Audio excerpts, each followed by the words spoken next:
Stanford. The idea, this win total set at 3. To go under, you got to lay $1.60. So maybe the true number is 2.5 for the Cardinal this year. One thing, let's talk about the positives to start. Harbaugh and Shaw. Shaw did a great job there. 3 Rose Bowl appearances, 5 double-digit win seasons. Now, last year was a disaster, 3-9, 1-8 in the league.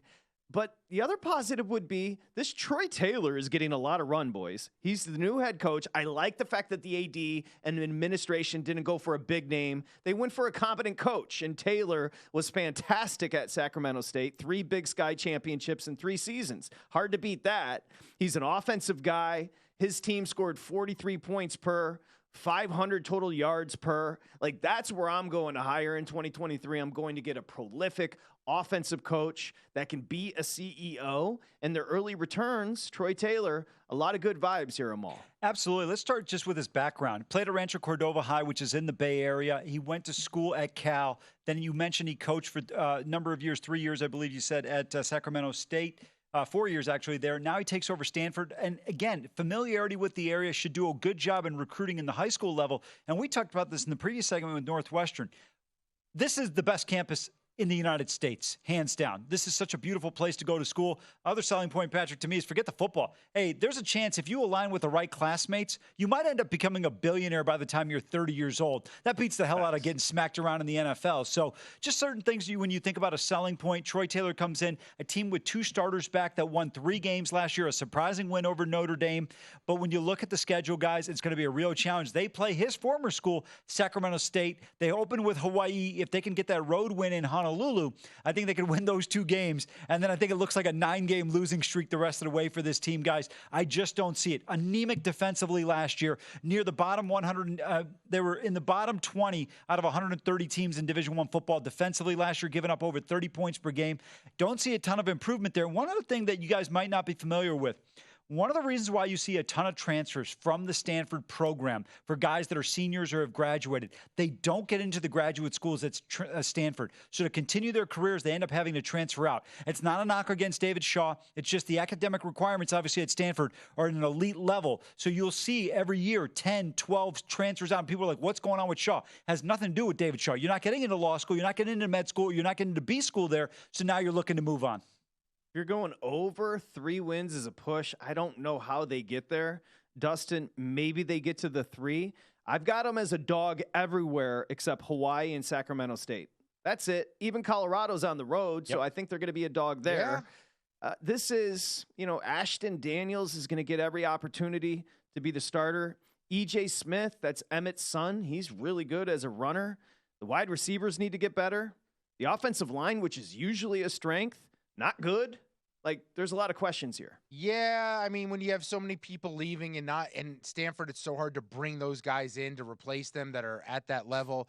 This is one of those deals where you're going to hope that there are moments that make you believe that Troy Taylor's system is going to work in Stanford, because I do believe you can win at Stanford. Like, I do believe that. By the way, I did the research while you guys were talking and making fun of me. 36 players from California, Oregon, and Hawaii consider those states on the West Coast. 9 more if you include Utah, Arizona, Idaho, Nevada, and New Mexico. You just pulled an Amal Shah. Pridefully waited to end your argument later in the show as you stewed on it during the show. Yes. Congratulations. Because I knew I was right.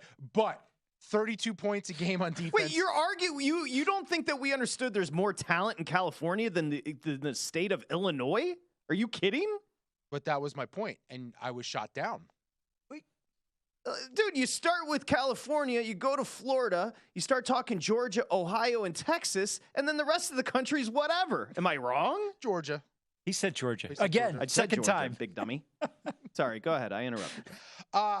But I don't see the defense stopping anyone. So I don't care the progress the offense makes. The defense just doesn't have dudes yet. And by the way, you mentioned the game at Colorado. If Colorado is clicking with all of their new pieces are so much more elite, that could be an ugly game. Guys, I'll summarize it this way real quickly. We talked about Northwestern, the season win total at 3. That I'm going to tell you, outside of Wisconsin over 8.5, I think might be the best bet we've talked about so far this summer. Stanford at 3 is a pretty good bet on the under. I don't have as much confidence in it. As much confidence in it as I do with the Northwestern under 3. If you're kind of equating them both being the same, Patrick, I would definitely go under on the Wildcats before I take Stanford under. Would you guys say like this is a team you're intrigued about? Like, you know they're going to stink this year, but from right now to this time next year, you think things could potentially look drastically different? Yeah, because the dude just won nonstop at Sac State, and he's playing similar competition, recruiting the same type of players. Like, that's a good coach. And a new style, a new system. I've heard a lot of good things. I read up on Taylor this morning. A lot of good things said by other coaches. We'll be interested. Dustin, you brought up a good point, or maybe it was Amal, as far as the offense was bad last year. The defense was worse. And look into what happened. They got gutted in the transfer portal defensively. So I don't know how they stop anybody. That's it. I don't like it as much under the 3 as Northwestern. I would agree with that. But if I were to bet it, I'd go under. Again, with Northwestern and this team, you can't go over, guys. Don't see how you get to 4 wins. Where are there 4 victories on this schedule? I mean, look, you mentioned it. If they don't beat Sacramento State, and remember, Troy Taylor went 23-1. The 2020 season was canceled because of COVID. But this is a guy that's had a tremendous – that was in conference play. Overall, just a great record at Sac State. I would not be surprised at all if they pull out this victory over Stanford. It's that small school in the same area that guys don't get recruited to Stanford. Now you have an opportunity to play them on the farm. Go to VSiN.com/subscribe to become a VSiN Pro subscriber today.